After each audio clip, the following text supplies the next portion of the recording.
और यहाँ के जो काम करने वाले हैं जिनके संरक्षण में ये काम हो रहा है, उन्होंने भी कहा कि हर दूसरे दिन यहाँ पर क्षेत्रीय विधायक जी विजिट करने आते हैं, देखने आते हैं कि कैसा काम हो रहा है और कितनी प्रगति पर है। वहाँ पर वो सभी को योजना बता रहे हैं और ठेकेदार से भी वो बात कर रहे हैं कि आखिर काम कैसे करना होता है।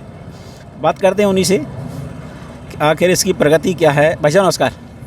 भाई साहब, हम 3 घंटे से यहाँ पर देख रहे हैं, आपका ये 125 बीघा के आसपास का है और ब्लॉक स्तरीय यहाँ पर गौशाला का निर्माण हो रहा है। क्या उद्देश्य है, क्या था आपके मन में इस जगह को लेकर के? मुकेश जी, गौ माता को लेकर सभी चिंतित हैं।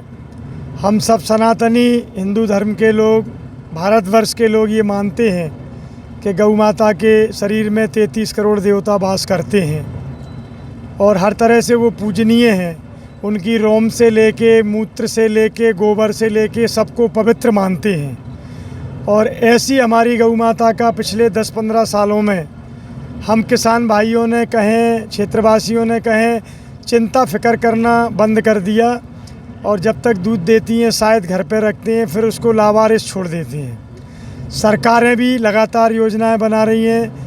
मैं अपने विधानसभा की बात करूं तो 8 गौशालाएं पिछले वर्ष 2020-21 में बन के संचालित हो चुकी हैं। 30 गौशालाएं विधानसभा कोलारस में 21-22 के सत्र में बन रही हैं, जिनको आगामी 3 महीने तक पूर्ण करके गौ माता का प्रवेश कराने का लक्ष्य मैंने मन में लिया है। ये स्थान जहां हम खड़े हैं, पड़ोरा के पास धर्मपुरा गांव है, 3 किलोमीटर पिछोर रोड पर। ये स्थान मैंने मेरी पसंद का आदर्श गौशाला स्वीकृत कराई प्रयास करके और 124 बीघा ज़मीन ये कलेक्टर शिवपुरी से आवंटित कराई।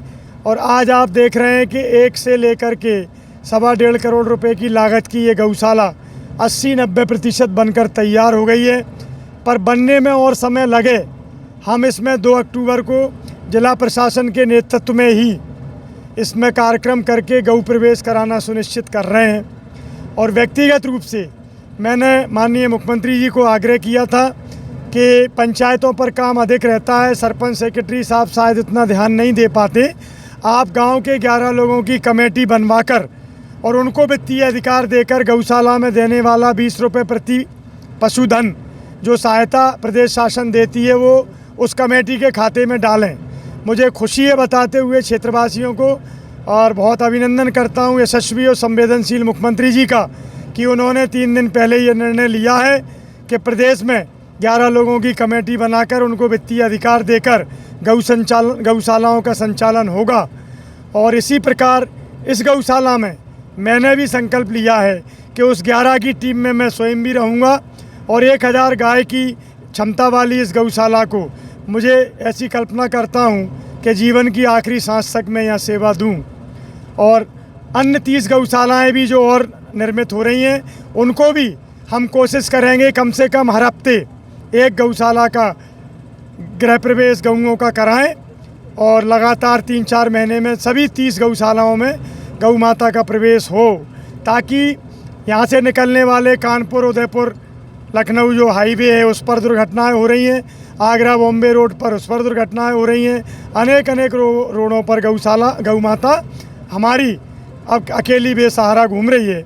तो यही इसका उद्देश्य है। अच्छा भाई जी, एक बात बताइए, ये आपने बताया 1000 गायें, इसमें बहुत बड़ी चुनौती है 1000 गायों को यहाँ पे संरक्षित रखना, उनको पालना। तो क्या केवल विधानसभा कोलारस की गायें ही इसमें शामिल रहेंगी या अन्य जगह से भी ला सकते हैं? देखिए, 30 गौशालाएँ जो हमारी संचालित होंगी, 3000 गायें उसमें रहेंगी, 1000 इस स्थान पर रहेंगी। गौ माता कहीं की भी हो, हमारे क्षेत्र में प्रवेश करती हुई अगर सड़क पर भूखी और प्यासी दिखेगी तो हमारे गौ सेवक, भारतीय जनता पार्टी के कार्यकर्ता, हमारे यशपाल रावत जैसे भाई जिन्होंने मेरे साथ ये बीड़ा उठाया है, हम सब मिलकर उन गौ माता का प्रवेश करेंगे। कोलारस विधानसभा में कोई भी गौ माता आने वाले 3 महीने के बाद बेसहारा नहीं कहलाएगी, ऐसा संकल्प लेकर के हम आगे बढ़ रहे हैं। अभी आपने भाई जी एक जिक्र किया कि मुख्यमंत्री जी ने आदेश दिया है 3 दिन पहले समितियों को लेकर के, उसमें ये भी जिक्र है कि पैसा पंचायत के खाते में आएगा। तो ये में था मुकेश जी, ऐसा पूर्व में था। समितियों का संचालन पंचायत चाहती तो करा सकती थी, लेकिन वित्तीय अधिकार पंचायत को थे, पंचायत के खाते में भी आता।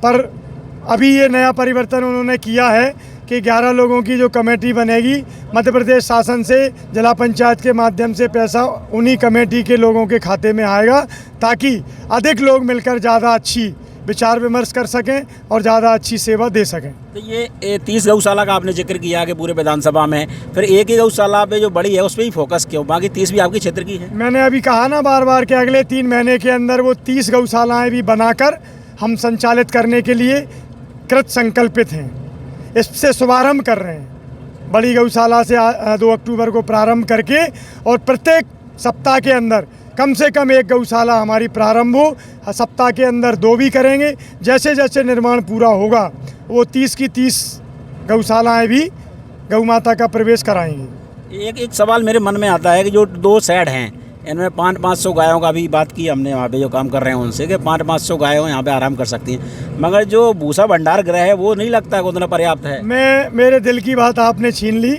मैं आगामी समय में हमारे वेटनरी डिपार्टमेंट के और मध्य प्रदेश शासन के माननीय मंत्री जी को ये सुझाव दूंगा कि 1000 गाय की सेवा वाली आदर्श गौशाला में कम से कम ऐसे 4 शेड होना चाहिए।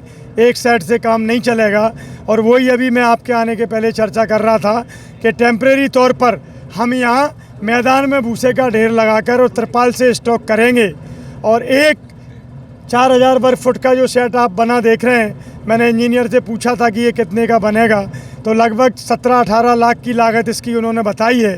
तो 1 अप्रैल के महीने में विधायक निधि से कोलारस विधायक के नाते इस गौशाला के लिए 3 सेट के लिए भी मैं स्वीकृति देने का मन मैंने बना लिया है।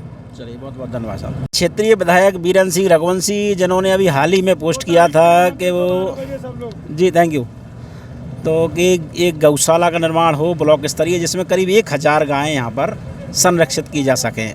स्वाभाविक बात है, सड़कों पर रोज़ गौवंश तड़प रहा है, उसको लेकर के बड़ी पहल है और ये विधानसभा कोलारस से शुरुआत हो चुकी है। देखते हैं मध्य प्रदेश में ये कितनी अमल पर आती है, ये देखना दिलचस्प होगा। अभी फिलहाल धर्मपुरा से मुझे मेरे साथी गाना के साथ आगे दीजिए। नमस्कार।